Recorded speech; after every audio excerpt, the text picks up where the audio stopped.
पश्चिम बंगाल में टीएमसी की हार के बाद ममता बनर्जी नाराज दिखीं। उन्होंने बीजेपी और चुनाव आयोग पर सवाल उठाए और इस्तीफा देने से साफ इनकार कर दिया। अब सवाल है, क्या नए मुख्यमंत्री के शपथ ग्रहण में देरी होगी? मामला गरमाया।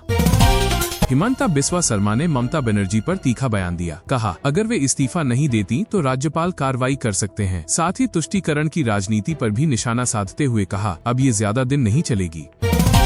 अभिषेक बनर्जी ने चुनाव प्रक्रिया पर गंभीर आरोप लगाए हैं। उनका कहना है कि उनकी पार्टी को हराया नहीं गया, बल्कि लूटकर हराया गया है। ईवीएम के सीरियल नंबर में गड़बड़ी का दावा करते हुए उन्होंने पूरी प्रक्रिया पर सवाल उठाए हैं। अरविंद केजरीवाल ने पंजाब के विधायकों को संबोधित करते हुए केंद्र सरकार और चुनाव प्रक्रिया पर गंभीर आरोप लगाए। उन्होंने कहा कि देश में बड़ा संकट है और बीजेपी पर लोकतंत्र को हाईजैक करने का आरोप लगाया। सुवेंदु अधिकारी ने नंदीग्राम में जीत के बाद बड़ा बयान दिया। उन्होंने कहा कि करीब 10,000 वोटों से जीत मिली और हिंदू मतदाताओं का समर्थन मिला। टीएमसी पर निशाना साधते हुए बोले कि पार्टी का अंत होगा। तमिलनाडु चुनाव में शानदार प्रदर्शन के बाद विजय ने प्रधानमंत्री नरेंद्र मोदी का धन्यवाद किया। कहा, जन कल्याण ही पार्टी का लक्ष्य है और राज्य के विकास के लिए केंद्र सरकार के सहयोग की उम्मीद है। केरला विधानसभा चुनाव के नतीजों में बड़ा उलटफेर देखने को मिला है। राष्ट्रीय जनता दल ने भी एक सीट पर जीत दर्ज कर सबको चौंका दिया। यह परिणाम अब देश भर में चर्चा का विषय बन गया है। भगवंत मान ने राष्ट्रपति द्रौपदी मुर्मू से मुलाकात के बाद आपके 7 सांसदों के बीजेपी में जाने को असंवैधानिक बताया। उनकी सदस्यता रद्द करने की मांग की, साथ ही केंद्र को चेतावनी भी दी।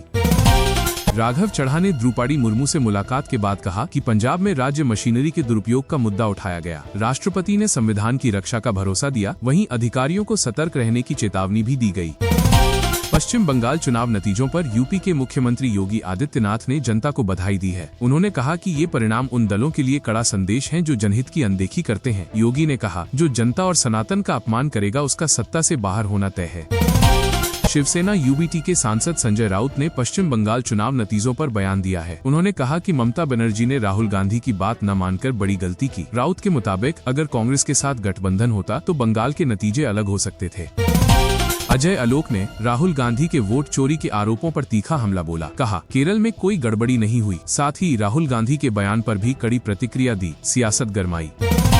ममता बनर्जी का बड़ा बयान, अब मेरे पास कोई कुर्सी नहीं, मैं एक आम और आजाद इंसान हूँ। कहा, 15 साल में पेंशन या वेतन नहीं लिया, लोगों की सेवा को ही अपनी प्राथमिकता बताया। हिमंता बिस्वा शर्मा का बड़ा बयान सामने आया है। उन्होंने कांग्रेस पर गंभीर आरोप लगाते हुए कहा कि पार्टी बांग्लादेशी मुसलमानों की ओर झुक गई है। साथ ही कुछ प्रथाओं पर रोक और भारत माता की जय कहने की बात भी कही। बयान से सियासत गरमा गई है।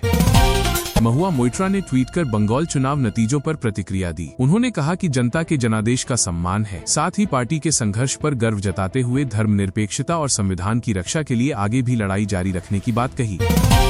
पश्चिम बंगाल में चुनाव नतीजों के बाद भी सियासी हलचल जारी है। बीजेपी की सीटें बढ़कर 207 हो गई हैं। राजारहाट न्यू टाउन सीट पर दोबारा गिनती के बाद बीजेपी उम्मीदवार पीयूष कनौजिया ने टीएमसी के तापस चटर्जी को 309 वोटों से हराकर जीत दर्ज की।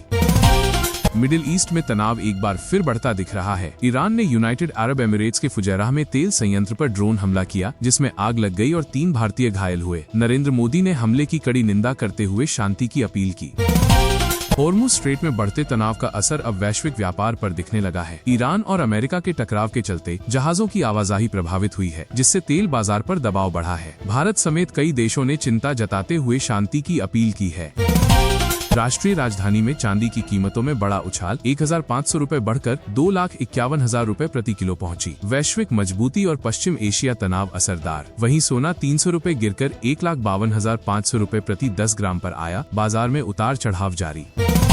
बाबर आजम के लिए वापसी की उम्मीदें फिर जगी हैं। इंटरनेशनल क्रिकेट में फॉर्म खराब रहा, लेकिन पीएसएल में उन्होंने 2 शतक लगाए। अब वे फिर से तीनों फॉर्मेट में खेलना चाहते हैं। बांग्लादेश के खिलाफ टेस्ट सीरीज में उनके खेलने की संभावना है।